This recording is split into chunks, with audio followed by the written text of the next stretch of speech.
스승님, 남에게 폐를 끼쳤을 때 대처법에 대해 질문 드립니다.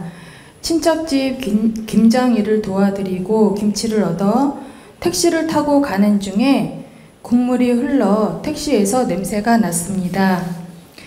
택시 기사는 차를 세우고 도로변에 내리라 하고 신경질을 내며 침을 뱉고 가버렸습니다.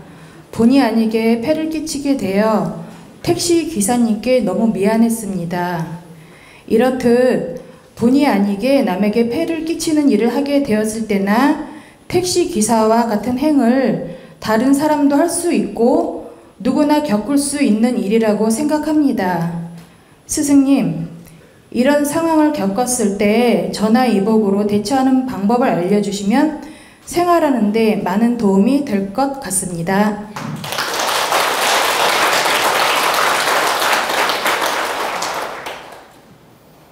여러분들이 그 상황에 놓였다면 여러분은 아마 두 가지 생각을 했을 겁니다. 첫째는 택시기사 화내는 걸 보면서 같이 화나는 마음을 가진 분이 있을 수 있고, 또 어떤 분은 참 내가 실수했구나, 미안하구나, 이렇게 마음을 갖는 분이 있을 겁니다. 근데 이 두 가지 마음이 나타날 텐데, 그 김장김치를 택시에서 흘리게 되면 김치 냄새가 사실 고약스럽습니다. 여러분이 먹을 때는 맛있지만 차 안에서 김치 냄새 나면 별로 느낌이 안 좋습니다. 그리고 손님을 태우는 택시 입장에서는 김치 냄새가 나면 기분 나쁘지요. 왜냐면 손님마다 그 말을 할 거니까. 그래서 불쾌한 감정은 당연히 있을 수 있습니다. 그러면 택시기사가 불쾌한 표현을 하거나 불쾌한 감정을 가질 때 그때 얼렁 대응을 바르게 해야 됩니다. 내가 본의 아니게 이 실수로 김치 국물이 흘러서 이렇게 차에 누를 끼쳤고 피해를 주었습니다. 그러니 이것은 제가 당연히 이렇게 세차비를 드리든 어떤 식으로든 택시기사님 서운하지 않도록 보상을 해드리는 게 맞다는 생각이 듭니다.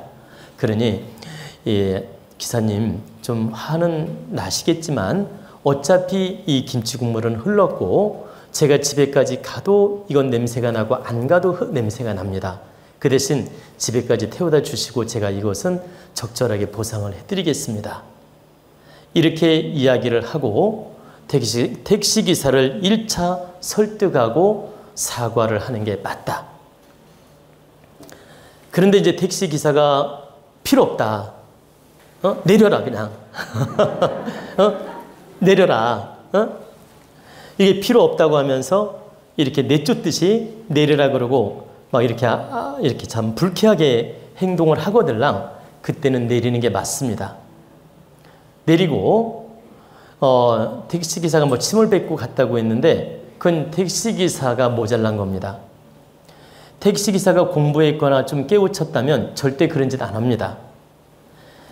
김치 국물이 흘린 것도 고의가 아니고 그 손님을 태운 것도 고의가 아니에요. 나한테 주어진 인연법이야. 그러면 나에게 이런 인연이 주어졌다는 건 고의가 아니고 꼭 필요해서 이 인연이 온 거기 때문에 이미 엎질러진 거 어떡하겠느냐. 내가 끝까지 태워다 주고 세탁비라도 준다면 감사하고 세차비라도 준다면 감사하고 또 안 준다 하더라도 이건 어쩔 수 없는 일이다. 이렇게 받아들여야만이 택시기사가 그 다음에 좋은 손님들을 태우게 됩니다. 그리고 좋은 인연을 많이 태우게 돼요.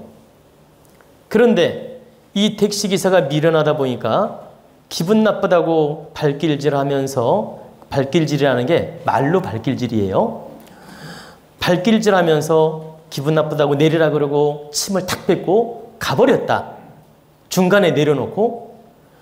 그러면 이 미션은 몇 배로 늘어나느냐? 10배 내지 100배로 늘어나요. 그러니까 10배 똑같은 피해를 계속 보게 돼요. 이 택시기사가 깨우칠 때까지 보게 된다. 적게는 10배, 많게는 100배까지 그 미션이 온다. 근데 그 이치를 모르니까 그런 못난 짓을 하는 겁니다.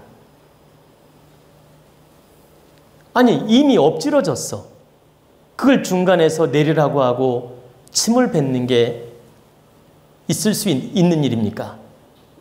이건 정말 무식하고 무지하고 바로 못난 택시기사입니다. 차라리 세차비를 요구하는 건 나쁘지 않아요. 내가 이렇게 피해를 봤으니 이 세차를 해야 되니까 세차비를 몇만 원이라도 보상을 해달라고 요구하는 건 나쁘지 않아. 근데 중간에 그 손님을 내려놓고 욕을 하는 것은 대단히 부족한 행위다. 이 택시기사는 그 시험지를 10배로 겪게 되며 피해를 보게 된다. 그리고 내린 손님은 어떻게 해야 돼요? 저 더러운 택시기사 욕을 하면 안 됩니다. 내 실수로 이 택시기사한테 피해를 줬고 김치 국물이 흘렀기 때문에 내가 이런 푸대접을 받는 것도 어쩌면 당연한 것이다. 내 부주의로 인한 결과물이다. 이렇게 받아들이고 이 인연도 내 부족함이니까 내가 반성하고 앞으로 조심해야 되겠다.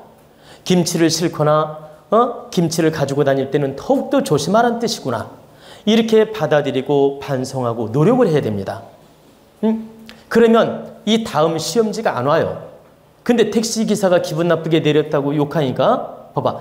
기분 나쁘게 내리라고 하고 욕을 하니까 같이 대응하면서 욕설을 하고 퍼붓고 신고를 하고 불친절했다고 고발을 하고 이런 짓을 하면 이제 이 소비자, 택시 탄 사람이 10배로 미션이 옵니다.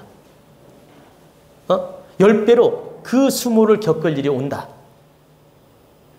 근데 그때 내 잘못이구나 딱 반성하고 다음에는 조심해야 되겠구나 이렇게 마음을 먹는 순간 탁한 기운은 사라진다. 그래서 여러분이 이런 이치를 알고 그때그때 인연 따라 내가 받아들일 거 받아들이고 대응할 거 대응하고 대처할 걸 바르게 대처하라는 뜻입니다.